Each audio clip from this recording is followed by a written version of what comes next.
ఓం శ్రీ గురుభ్యో నమః. ఓం శ్రీమాత్రే నమః. నాగపురాణం 12వ అధ్యాయము. శూద్ర దంపతుల కథ. వశిష్ఠ మహర్షి దిలీపునితో, మహారాజా మరి ఒక కథను వినుము. సుమందుడను శూద్రుడు ఒకడుండెడివాడు. అతడు ధనధాన్యాదుల సంపాదనపై మిక్కిలి ఇష్టం కలవాడు. వ్యవసాయం చేయును, పశువుల వ్యాపారం చేయును. ఇవి చాలక వడ్డీ వ్యాపారం కూడా చేయును. ఎంత సంపాదించినను ఇంకనూ సంపాదించలేకపోవచ్చున్నానని విచారించెడివాడు. వాని భార్య పేరు కుముద. ఆమె దయావంతురాలు. ఒకనాటి రాత్రి శుచివ్రతుడైన బ్రాహ్మణుడు వాని ఇంటికి వచ్చెను. అమ్మా, నేను బాటసారిని, అలసిన వాడను. చలి చీకటి మిక్కుడుములుగా ఉన్నవి. ఈ రాత్రికి నీ ఇంట పడుకునే అవకాశం ఇమ్ము. ఉదయం అనగానే వెళ్ళిపోదునని ఇంటనున్న కుముదను అడిగాను. ఆమెయు వాని స్థితికి జాలిపడి అంగీకరించెను. ఆమె అదృష్టమో ఆ బ్రాహ్మణుని అదృష్టమో, యజమానియగు సుమనందుడు వడ్డీని తీసుకుంటకై గ్రామాంతరము పోయిండెను. కుముద ఆ బ్రాహ్మణునకు గొడ్ల సావిడిలో ఒక చోట బాగుచేసి కంబలి మున్నగు వానినిచ్చి పాలను కూడా కాచి ఇచ్చెను. ఆ బ్రాహ్మణుడు ఉదయమునే లేచి హరినామస్మరణ చేయుచు శ్రీహరి కీర్తనలు పాడుచుండెను. కుముద, ఓయి, నీ వెచ్చటి నుండి వచ్చుచున్నావు, ఎచ్చటికి పోవచున్నావని అడిగాను. అప్పుడు ఆ విప్రుడు, తుంగభద్ర తీరం నుండి శ్రీరంగ క్షేత్రముకు పోవచున్నాను. మాఘమాసమున నదీ స్నానం చేసిన పుణ్యం కలుగును, అందులకే ఇట్లు వచ్చి తినని సమాధానమిచ్చెను. ఆమె అడుగగా మాఘమాస స్నాన మహిమను చెప్పెను. కుముదయ్యో మాఘస్నానం చేయుటికైనా నదికి పోవాలినని అనుకొనెను. తానును వానితో నదికి పోయి స్నానం చేసి రావాలనుకొనెను. తన అభిప్రాయమును చెప్పగా బ్రాహ్మణుడును సంతోషంతో అంగీకరించెను. సుమందుడింటికి వచ్చెను. కుముద నదీ స్నానంకు పోవచుంటునని భర్తకు చెప్పెను. సుమందుడు, నదీ స్నానం వలదు, అనారోగ్యం కలుగును, పూజకు అనారోగ్యమునకు ధన వ్యయం అగును వలదు అని అడ్డగించెను. కుముద భర్తకు తెలియకుండా బ్రాహ్మణుడితో నదీ స్నానముకు పోయెను. సుమందుడు భార్యను వెంబడించి నదికి పోయి నదిలో స్నానం చేయుచున్న ఆమెను కొట్టబోయి నదిలో పడి శరీరమును తడుపుకొనెను. ఈ విధముగా ఆ దంపతులకు మాఘమాస నదీ స్నానమైనది, పుణ్యము కూడా కలిగినది. సుమందుడు భార్యను తిట్టుకొనుచు ఇంటికి తీసుకుని వచ్చెను. ఆ బ్రాహ్మణును స్నానం చేసి దేవతార్చన చేసుకుని తన దారిన పోయెను. కొంతకాలమునకు సుమందుడు వాని భార్య మరణించిరి. యమభటులు వాని యమలోకంలో కొనిపోయిరి. ఈ లోపున విష్ణుదూతలు విమానంపై వచ్చి కుముదను విమానం ఎక్కించి ఆమె భర్తను యమభటులకు విడిచిరి. అప్పుడు ఆమె, విష్ణుదూతులారా, నా మాటలను వినుడు. నా భర్త చేసిన పాపములకు ప్రతిఫలముగా యమలోకమును తీసుకుని పోబడుచున్నాడు. అతని భార్యనకు నేనును వానికి భయపడి ఏ పుణ్యకార్యమునో చేయలేదు.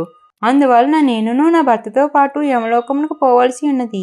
మరి నన్ను విష్ణులోకమునకు ఏలగొని పోవచ్చున్నారని అడిగాను. అప్పుడు విష్ణుదూతలు, అమ్మా, నీవు దుష్టుని భార్యవై వాని సహధర్మచారినిగా నరకమును పోవలసి ఉన్నను. నీ భర్త దుష్కార్యములతో నీకెట్టి సంబంధమునో లేదు. నీ భర్త చేయి చెడు పనులు నీకు ఇష్టము కాకున్నను భయము వలన కానీ పతిభక్తి వలన కానీ నీ భర్తకు ఎదురు చెప్పలేదు. కానీ మనసులో వాని పనులకు నీ వ్యతిరేకివి. ఇందువలన నీవు పాపివి కావు. ఇంతేకాక మాఘమాస స్నానము కూడా మనఃపూర్వకముగా భక్తితో చేసితివి కావున నీవు పుణ్యము నొందితివి. నీ భర్త అట్లు కాదు కావున నీవు విష్ణులోకమును తీసుకొని పోబడుచున్నావు. నీ భర్త తన దుష్కర్మలకు తగినట్లుగా యమలోకముకు పోవనని పలికిరి. అప్పుడు ఆమె, నన్ను లాగుచూ నా భర్తయు నీటిలో మునిగాను కదా. మా పెనుగులాట్లో 3 సార్లు ఆయనయు నీటి మునిగి లేచిను కదా. బలవంతంగా చేసినను, ఇష్టం లేక చేసినను మాఘస్నానము పుణ్యప్రదమందుడు కదా. ఆ విధంగా చూచినచో నాపై కోపమున్న నన్ను పట్టుకుని నీటిలో 3 మారు మునిగి లేచిన నా భర్తకు మాఘస్నాన పుణ్యము రావాలను. ఆయనయు నాతో పాటు విష్ణులోకములకు రావాలను కదా అని విష్ణుదూతలు ఆమెకు సమాధానం చెప్పలేకపోయేరి. యమదూతలతో యమలోకమునకు పోయి ప్రాణుల పుణ్యపాపములు పద్దును వ్రాయి చిత్రగుప్తుని వద్దకు పోయిరి. తమ సమస్యను చెప్పి పరిష్కారమును అడిగిరి. అప్పుడు చిత్రగుప్తుడును సుమందుని పుణ్యపాపముల పట్టికను చూచెను.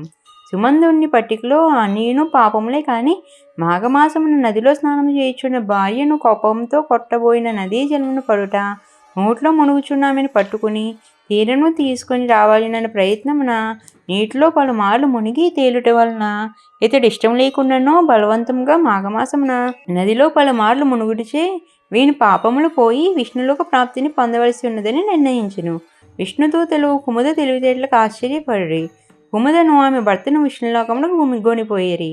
రాజా, బలవంతంగా నొక్కమారు చేసిన మాఘమాస స్నానముకు ఫలముగా పూర్వం చేసిన పాపములు పోయి విష్ణులోకమున చేరు పుణ్యం వచ్చిన దన్నచో మాఘమాసం మాఘమాసం అంతయు నది స్నానం చేసి ఇష్టదేవతార్చనం చేసి మాఘపురాణం చదువుకొని యథాశక్తి దానం చేసిన వారికి పుణ్యం ఎంత ఉండునో ఆలోచింపుము. మానవుడు తెలిసి కానీ తెలియక కానీ బలవంతంగా దుష్కార్యములు చేసి పాపము నందెను. అట్లే పై విధంగా చేసిన సత్కార్యమును పుణ్యమునిచ్చును. విచారింపగా కర్మ పరంపరాగతమైన మానవ జన్మ దుఃఖ భూయిష్టము పాప బహుళము. ఇట్టి వారికి చెడు కార్యములందాసక్తి లేదా చెడు పనులు చేయవారితో సాంగత్యం కలుగుట సహజము. తప్పనిసరి అయిన పాపకార్యములకు దూరం కాలేని వారు సత్సాంగత్యమును పొందవలను.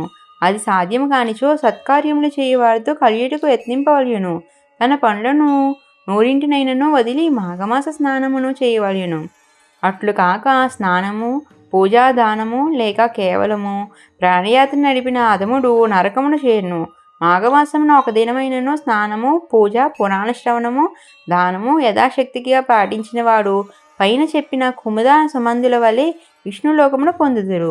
మాఘమాసమున ప్రయాగలో స్నానము మునగ వానివి చేసిన వారికి పునర్జన్మ ఉండదు, వానికి మోక్షము కలుగును. ప్రయాగ యందే కాక మాఘమాసమున కావేరి, కృష్ణవేణి, నర్మదా, తుంగభద్ర, సరస్వతి, గోకర్ణ, ప్రభాస, కోణభద్ర, గౌతమి ఇత్యాది నదుల యందు స్నానం చేసినను కూడా ఇంతటి పుణ్యమే కలుగును. మానవులందరినూ వారెట్టి వారైన మాఘమాస స్నానము, పూజ, పురాణ శ్రవణము, దానము వీనినన్నిటినీ గాని కొన్నిటిని గాని యథాశక్తిగా చేయటే వారికి పాపతరుణోపాయము, మోక్షప్రాప్తి సాధనము అని వశిష్ఠ మహర్షి దిలీపునకు వివరించి చెప్పెను. ఇంతటితో మాఘపురాణం 12వ అధ్యాయం సంపూర్ణము. ఇంకా మరెన్నో పురాణాలు, ఇతిహాసాలు తెలుసుకోవడం కోసం మా ఛానల్ని సబ్స్క్రైబ్ చేసుకోండి.